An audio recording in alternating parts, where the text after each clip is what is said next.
या बातमीचे प्रत्येक अपडेट आम्ही तुमच्यापर्यंत पोहोचवणार आहोत। तुर्तास वळूयात पुढच्या बातमीकडे। कोल्हापूरमधील अंबाबाईच्या मूर्ती संवर्धनाच्या वादावर आज सुनावणी होणार आहे। अंबाबाईच्या मूर्तीवर अशास्त्रीय वज्रलेप केल्याचा आरोप पुजाऱ्यांनी केला होता आणि त्या संदर्भात जिल्हा सत्र न्यायालयाने अहवाल मागवला होता आणि त्या संदर्भात आज सुनावणी होणार आहे। सप्टेंबर 2022 मध्ये तातडीने मूर्तीवर वज्रलेप प्रक्रिया करण्यात आली होती आणि याच पार्श्वभूमीवर पुरातत्व विभागाचे अधिकारी पुन्हा अंबाबाई मंदिरात दाखल झाले। अधिक माहिती देत आहेत आमचे प्रतिनिधी ज्ञानेश्वर साळोखे आपल्यासोबत जोडले गेलेले आहेत। ज्ञानेश्वर, अंबाबाई मूर्ती संवर्धनावर आज महत्त्वाची सुनावणी पार पडणार आहे, काय अपडेट?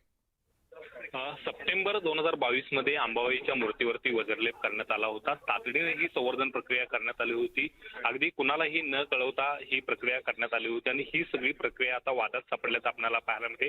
कारण श्री पूजकांनीच या संदर्भातली याचिका आहे ते जिल्हा सत्र न्यायालयामध्ये दाखल करण्यात आलेली आहे आणि या याचिकेमध्ये अशास्त्रीयदृष्ट्या हा वज्रलेप केला आहे आणि त्यामुळे अंबाबाईच्या मूर्तीचे झीज होताना या ठिकाणी दिसून येत असल्याचं हा एकूणच दावा आहे ते श्री पूजकांनी केलेला आहे। त्यामुळे जिल्हा सत्र न्यायालयाने या संदर्भातला अहवालच आहे ते आज जिल्हा प्रशासनाकडून मागितलेला आहे। त्या अनुषंगाने केंद्रीय पुरातत्व विभागाची टीम आहे ती तात्काळ आज अंबाबाई मंदिरामध्ये दाखल झाल्याचं पाहायला मिळतं। या टीमकडून गेल्या तासाभरापासून या अंबाबाई मूर्तीची जी पाहणी आहे ती या ठिकाणी सुरू आहे।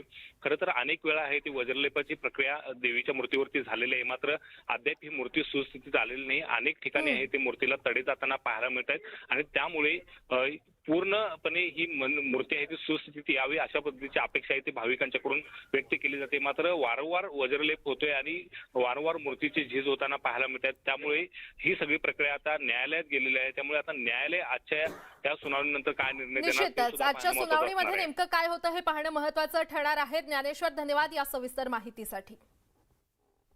आणि आता एक महत्त्वाची बातमी, आता कर्करोगाशी सामना करणाऱ्या मुलींना कर्करोग प्रतिबंधात्मक लस देण्यात येणार आहे। कर्करोग मुक्त महाराष्ट्रासाठी राज्यभरात विशेष अभियान राबवण्यात येणार आहे। 9 ते 14 वयोगटातील मुलींना गर्भाशयाच्या मुखाचा कर्करोग होण्याचं प्रमाण दिवसेंदिवस वाढत चाललंय आणि त्यामुळे आता मुलींना मोफत लस दिली जाणार असून सर्व वैद्यकीय महाविद्यालयांमध्ये कर्करोग तपासणी देखील करण्यात येणार आहे। आरोग्यमंत्री तानाजी सावंत यांनी विधानसभेत याची घोषणा केली आहे।